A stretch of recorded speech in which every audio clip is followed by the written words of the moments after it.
Welcome to the Loyalty Program Builders podcast, where together with the top industry experts, we discuss business and technical challenges of implementing and running loyalty programs. Loyalty programs are complex. That's why together with our guests, we make difficult processes easy to understand and provide actionable steps to reach your loyalty program goals. Subscribe to our newsletter and become a part of a community dedicated to loyalty program excellence. Hey everyone! Today we're discussing the key components of a loyalty program business case. The goal of this episode is to help you balance data objectives with business goals. And our guest is Lia Grimberg, the principal of Radical Loyalty, where they decode the secrets behind customer loyalty by unleashing your data to connect with your customers on an emotional level. She has over 20 years of loyalty experience, both from a brand and consulting perspective, at organizations such as American Express, the Home Depot, Air Miles, Loblaws, and the Bay. So without further ado, here's Lia.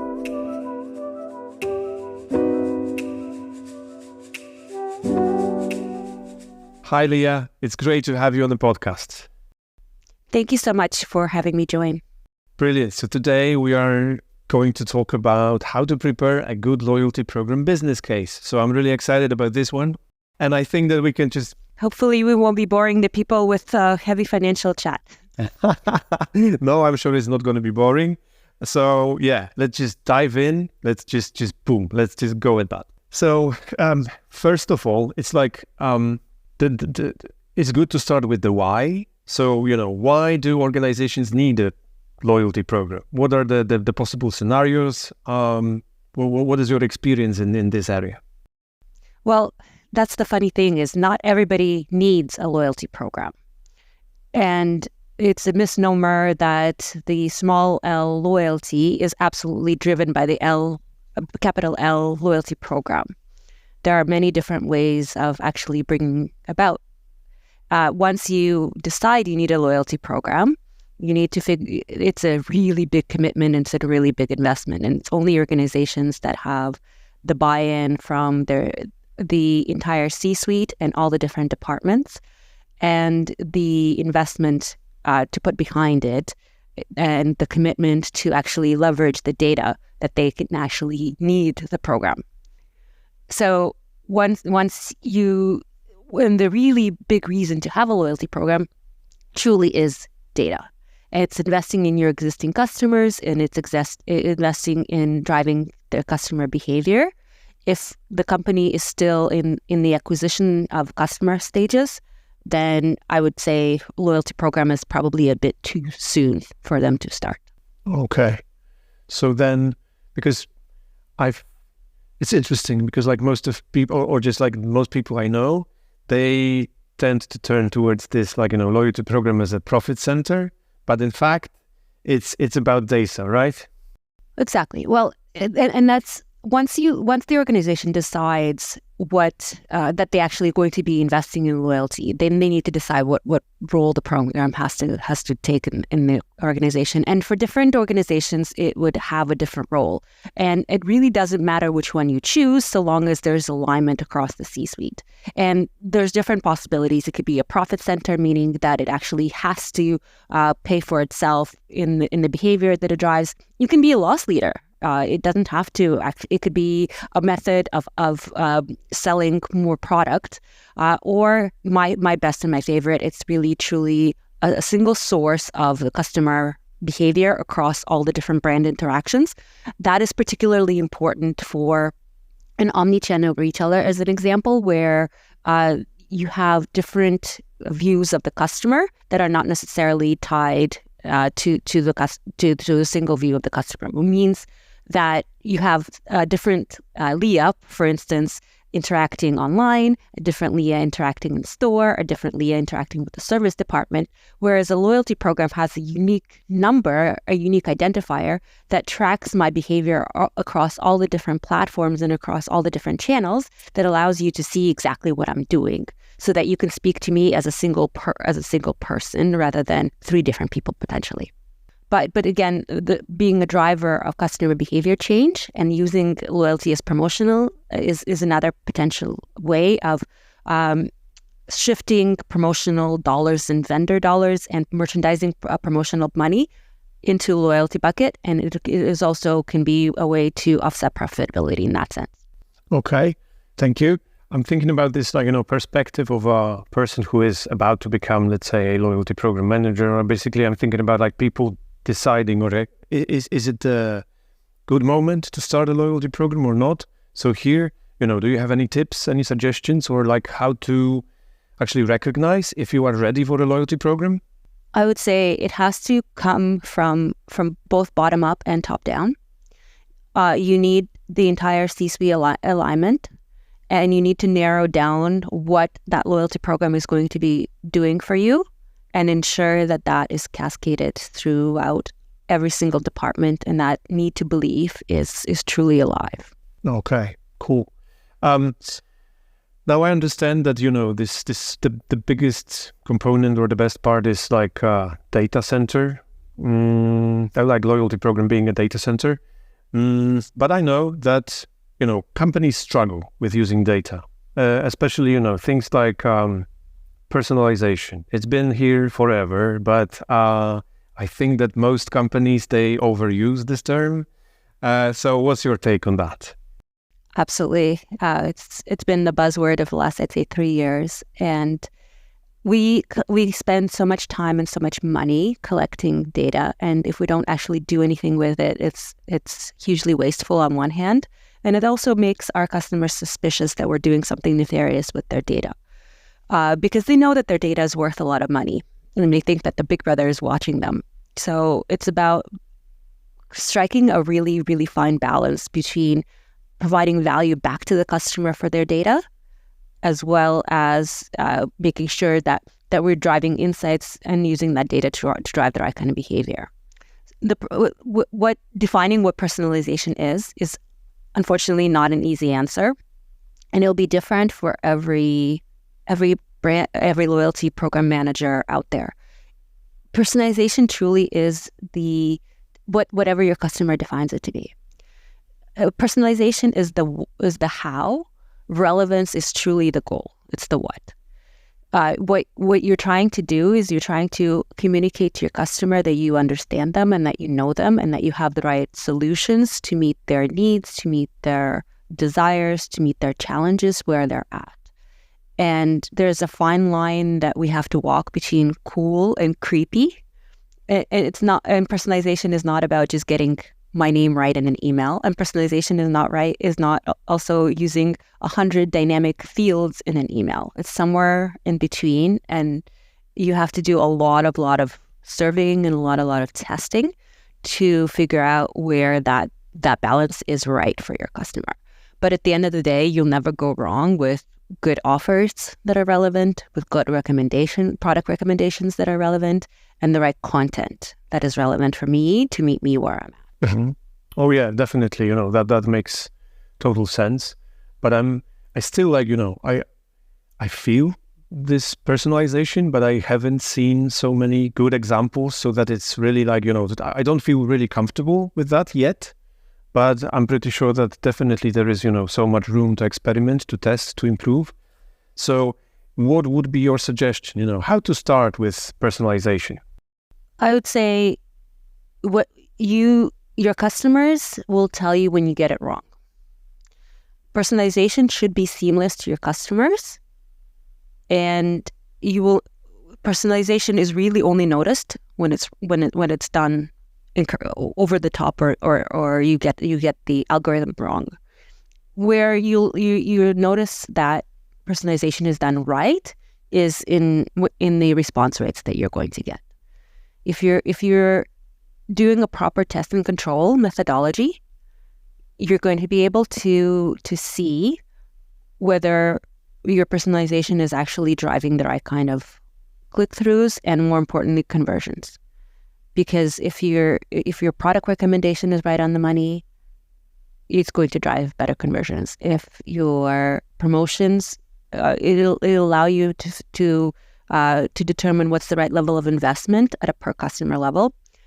And a good place to start would be to figure out what is it that you're trying, what kind of behavior you're trying to drive for which customer segment, and then create different tests to test product, to test offer, to test communication channel, to test content, etc., to see what resonates. Cool. So I believe that it needs to start with actually the internal process in the company and a sort of alignment, and we need to figure out together what we need this loyalty program for, and then we could basically create those use cases, right? Exactly. And you also want to make sure that you have the right technology to drive that level of automation to make it less onerous for the team to actually execute. Okay, so I'm going to ask a lot of basic questions, if you don't mind, but it's how do we then, what is the good way to align the C-suite, and actually what is a good way to create this cross-functional team within the organization? I'm thinking about the team that really, understands what the goal of a loyalty program is and, what are the possibilities. So what would you recommend here? Well, my challenge is we need once you figure out what the goal of the loyalty program is, it's really broad. We want to drive sales. That as a statement doesn't necessarily help you, one, design your program in the right way, and two, to get proper alignment. You need to get much more specific into specific customer behavior that you're trying to influence. And it's about painting a picture of where you can get both quick wins and where you can truly move the dial in terms of driving that kind of behavior and closing the gap. So and as you mentioned, showcasing those use cases where you can actually drive that kind of behavior and get the entire C-suite on board, and then sell it down department by department to make sure that it lives both in the front lines as well as through all the different levels of the organization. Sure. So I believe that this loyalty program is not only an integral project of the marketing department, but it is actually something more than that. Absolutely. It's the lifeblood of the organization. It's one of the tools in the marketing toolkit for sure. But if it only lives in the marketing department, it is definitely going to fail. You need it to be vibrant and alive in merchandising and operations. It's very, very much in your operations, because your brand ambassadors are going to be your frontline employees. They're the ones that need to be part of the program. They need to be both members and actual sales folks of the organization. They need to live it, they need to breathe it, and they need to be able to explain it and sell it. And it needs to be very well incorporated into the finance organization, because it is a huge expense, potentially liability involved, depending on who actually owns the liability for the program. And then it's an operational and customer service exercise as well, because inevitably it will drive a lot of questions, a lot of potential problems, and even lots of organizations don't think about it, but fraud. Anti-money laundering and anti-terrorist financing is a big component of loyalty programs once you get to potential scale. Okay. Well, definitely sounds complex and challenging. So if we could maybe go back to the data a bit, because I also saw that, I think that first of all, companies realize that just having your own database is very important, because you can't really rely on, data from external sources. So I believe that, there is this sort of a tendency to collect meaningful information about customers. And here I can see the loyalty program as a sort of a feedback loop between you and your customers. But how to make sure that we actually use the data? Because I've seen companies, use multiple tools, collecting huge amounts of data, but not really using it in a meaningful way, or using it not to the fullest for sure, just like a part of it. So how can we make sure, or how to approach the data in a loyalty program? So Loyalty is truly your data is your truly one competitive advantage. It is something that your competitors cannot duplicate under any circumstances. Everything else can be ripped off and duplicated. Your data is your own data. And when I say your data, I mean primary data that you collect from transactional behavior and brand interactions with you.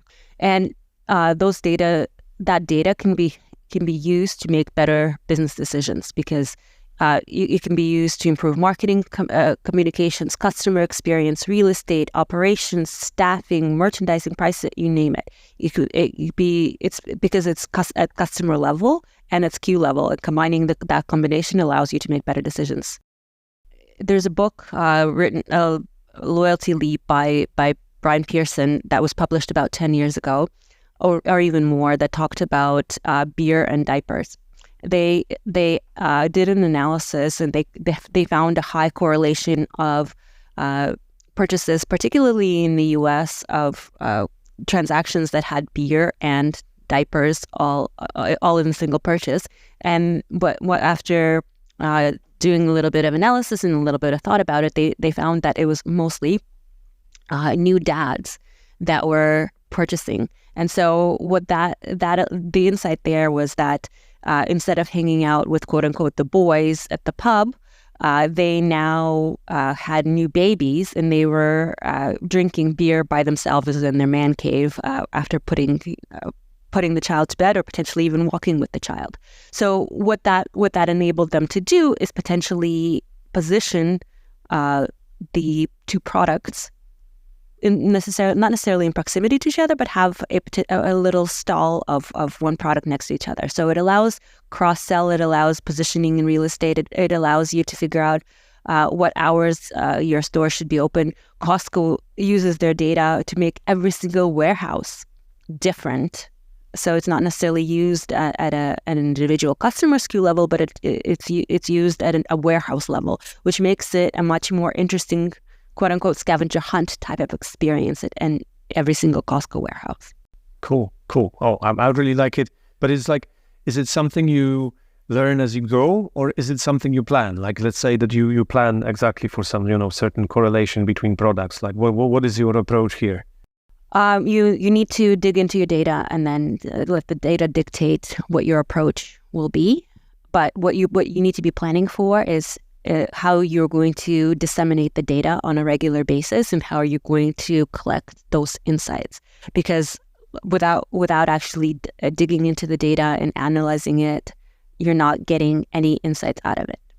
So it's a little bit of both. It's how do you process, and how do you disseminate, and how do you strategically collect insights and share the insights, one, and then what does the data tell you, and then how do you action that data, and what do you do with that as a afterthought or as an after effect. Okay, so how do you measure success then? Because totally I get that, first of all, you need to make sure that the whole company actually realizes the full potential of data and the data that the loyalty program brings. Then we collect the data, and here, I don't know, is it as much as we can approach a good one, or should it be different? It's about prioritization. Where's the biggest bang for your buck, and what small tweaks can you potentially make? But again, it goes back to what is the behavior that you're trying to change. Prioritize that as the first. Otherwise, there's fortunately or unfortunately a myriad of insights and potential rabbit holes that you can go down on. It's about being strategic, making sure that you know what the problem you're trying to solve, and where can you really make a difference with potentially small tweaks that are not necessarily going to disrupt your entire workforce. So in order to be able to focus on the right things, so you need to probably set certain KPIs, right? And just design those proper metrics. How do we define success in this particular program? Exactly. So defining success is really truly about building a proper forecast. Sit down with your finance team and establish a solid 3-year forecast, building different scenarios. So best case, worst case, most likely case.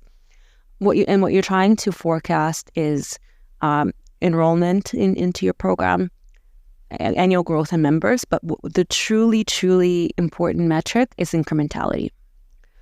When you have a loyalty program, the bulk of assuming you have a base program and a promotional program, and for most programs you need a base. And when I say a base, it's typically a member spends $1, you give them something in return.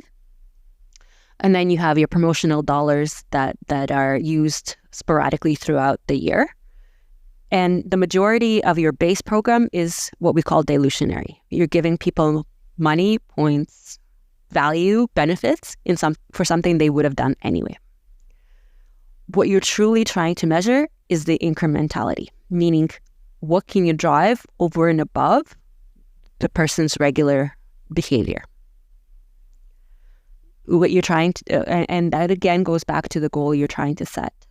Is it spend? Is it frequency? Is it basket, etc.? And that incrementality will typically vary by tier of customers. So your best customers may have, depending on what your share of wallet is, they may already be tapped out, or they may have the best growth opportunity. And your lowest of the low engaged, they may not be interested at all by the program, by anything, and so they may not be interested in giving you more of their wallet. And then potentially other benefits is decreases in attrition and potentially marketing channel efficiencies. And so once you have a good solid 3-year forecast, then it allows you to measure success, because you're going to be going back against that forecast to see whether you're hitting the same assumptions in terms of growth, in terms of enrollment, in terms of incrementality, in terms of attrition, and allows you to gauge whether you're getting payback on your investment, and it allows you to have the parameters in place of, is this a loss leader? Is this a profit center? Okay, cool. So could you perhaps give an example of like a solid business case? Because I totally I realize that it's complex. It all depends on the industry, it depends on the company, on the customers, and but maybe we could also share light on maybe a few use cases just to use it as a sort of an example. In any given business case for a loyalty program, you assume number of members that would be enrolled. You assume how many of those members are going to grow, what the lift in sales is going to be, and what the decrease in attrition is going to be.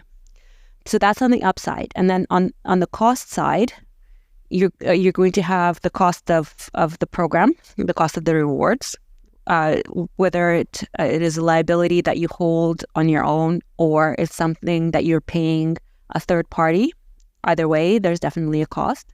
That cost may be offset by vendor funding, in which case that is something that you can factor in. Benefit costs. So then you have to estimate your usage. So let's say you offer concierge services, or you offer access to particular event. What's the cost of that event? And you have to figure out what's the percentage of the loyalty members that are actually going to take up that benefit and are going to use it on a regular basis. Then you have fulfillment costs, and fulfillment costs could be depending on whether or not you have actual plastic, like a plastic card in the program, or it could be the cost of your mobile service provider. It could be any hard costs that are associated with delivering the program to your customer. Technology and consulting costs. Definitely, there's going to be a cost of the platform, cost of the of customer care, that, and then incremental headcount as well. So you potentially, definitely, there's going to be technology folks, there's going to be customer care folks, potentially operations, marketing, finance, strategy if you have a separate loyalty department, and then all your marketing materials, including the ones that are in physical locations, because you do want people knowing about your loyalty program. And is it because now it's quite a lot of factors to take under consideration, and do you plan all those in those best case, worst case, most likely case scenario? Exactly. Exactly. That way you're going in eyes wide open, and it's something that your finance team should be able to, one, handle on the forecast front, and two, true up as during the launch to see whether you're hitting your targets. And my suggestion obviously be as conservative as possible on the upside part, and be as realistic as possible on the cost side. Okay. So bearing in mind the complexity of the whole process, what is the optimal time frame for planning, or planning the business case basically? Yeah. Well, you want to plan your business case, and then you want to. I strongly recommend an in-market test. So the in-market test in and of itself should be 6 to 12 months. So I would say it takes probably another between 6 and 24 months to build the program, depending on the complexity. And then you have your test period, and then you have your launch period, which is probably around 6 weeks to 3 months as well. So it's not a light undertaking. You can absolutely do it faster, particularly if you want to test a minimal valuable product in the market rather than a full blown out solution. And it also matters whether you're building a program from scratch. Whether you're building a program from scratch, or you're just revamping it and rebuilding it. Certainly, building a program from scratch is much more complicated and takes a longer time, because there's typically research involved, both in the upfront just market analysis component, but also in the actual design of the program, because there's so many different factors to consider. Sure. Yeah, I have so many questions right now because I wanted to come back to data even, because I think that this is we haven't explored it really, because, obviously we know that there is a lot of opportunity coming from collecting your own data. There is a lot of data to collect, and there is a lot of hypotheses to test. But would you give any possible, maybe 3 top use cases how to approach the data analysis, and what to check in the first, in the first round? It again depends on whether you're starting at with a problem in mind or with an opportunity in mind. If you're starting with the problem in mind, what you want to do is you want to zero in on what that particular problem looks like. So, for instance, our sales are down year over year. Okay, let's examine it. Where are the sales down? Are the sales down in a particular department, geographic location, etc.? And then, more importantly, let's narrow down to the customers. Is the problem coming from new customers that we're not acquiring enough? Is the problem coming from existing customers in that they started decreasing their spend? Or is the problem in retention? Once you've figured out which customer segment is driving it, then you can narrow down even more. So if the problem is with retention, are we losing really big customers where it actually counts, or are we losing smaller dollar sales where it doesn't really matter? And you narrow down, and then you eventually come up with a hypothesis that you want to be able to test. If you're coming from a problem of opportunity, I like looking at customer segments by value. So if you have, for instance, our recency frequency monitoring is a really good first analysis to start with. It allows you to understand who are your best customers, but more importantly, you want to look at trends quarter over quarter, year over year, whatever makes sense from a frequency of your business. And what you want to understand is the health of your business. Are we seeing more upward migration of your customers, meaning they're getting more and more engaged and with respect to your brand and with respect to actual sales, or are they getting less engaged? And if they're getting less engaged, there is the problem that you can start addressing. Who is going down in terms of engagement, and what are the leading indicators, and how do you stem that kind of disengagement before it starts, and how do you win back the ones that are on their way out? If you could share a particular case with us, because at this point, we have this big picture, but I would love to dive into detail. So interesting case that I can tell you about. I had a client in the grocery space, and they had a unique challenge in the baby department. Sales year over year were declining, and the hypothesis is that they were losing customers. And loyalty data enabled us to really understand where the customers were and where the problem was. So my team had done the analysis and broke it down in what we called a waterfall. We wanted to understand which customers were driving the impact of sales decline.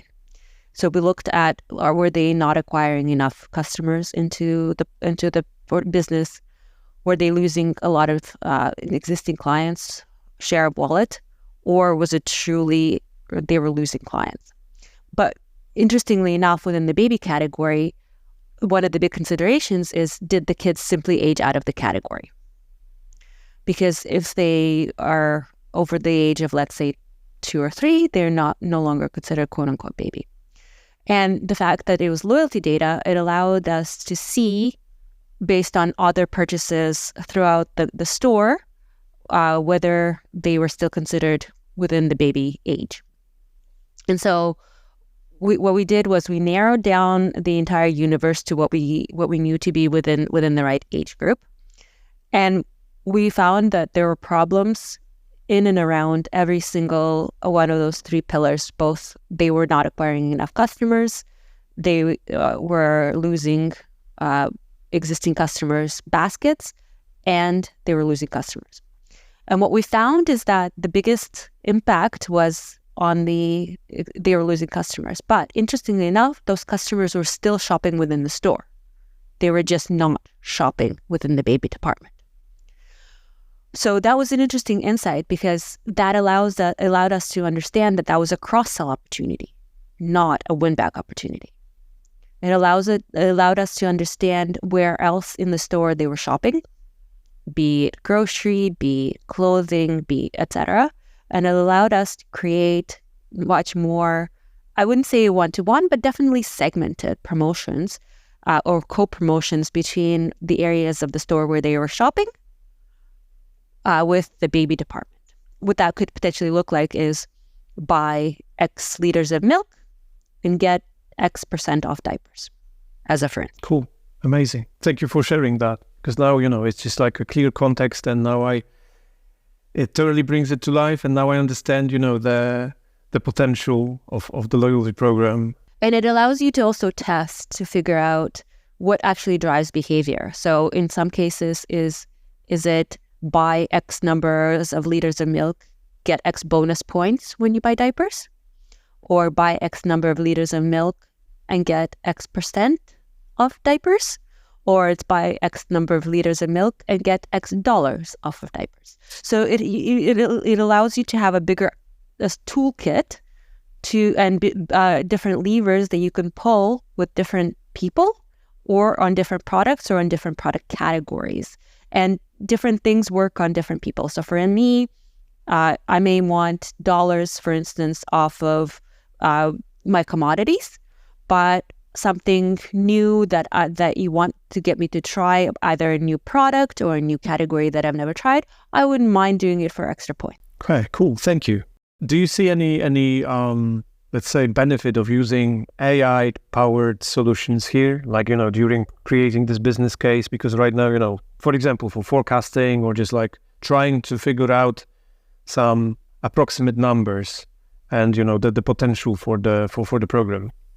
Of course, I definitely will help you figure out all the different, because there's so many different moving pieces and so many different assumptions that go into these business cases. And I can help you figure out what's the break even for each and every one of those metrics and each and every one of those assumptions. And I'll help you set up benchmarks that are reasonable and realistic, as well as your best, your worst, and your most likely case scenario.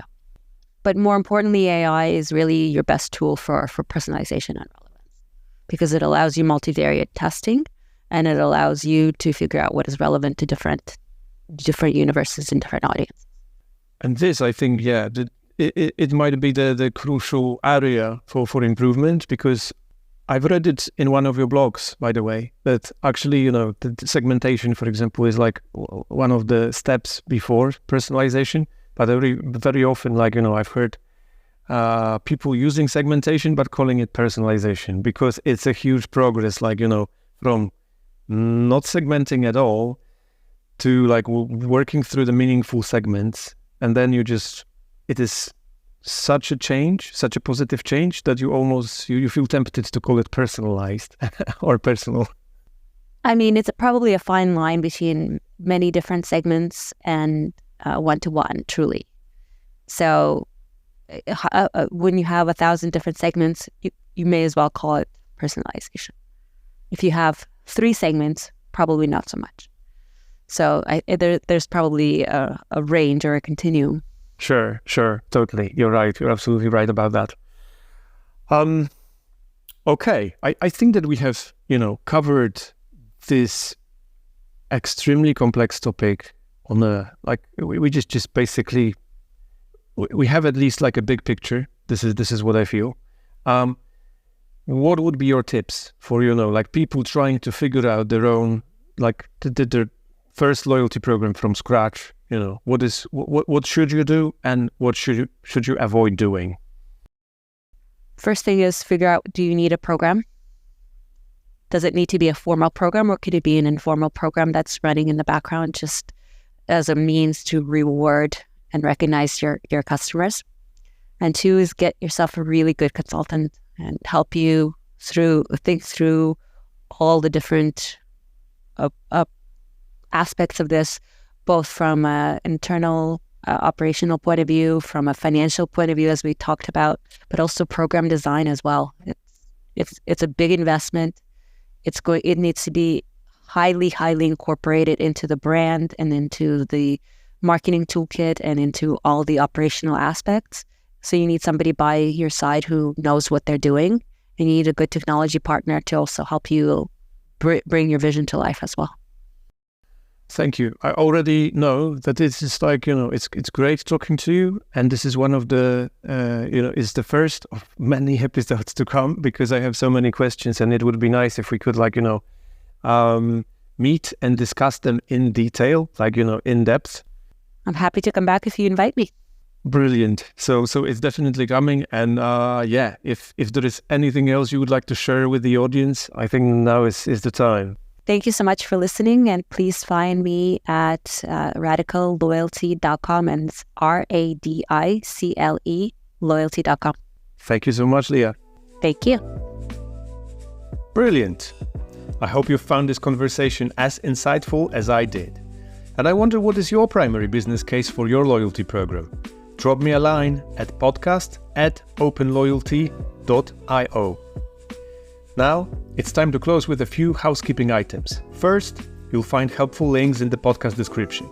Second, make sure to subscribe to our newsletter for more valuable content related to this episode, and stay tuned for the next one.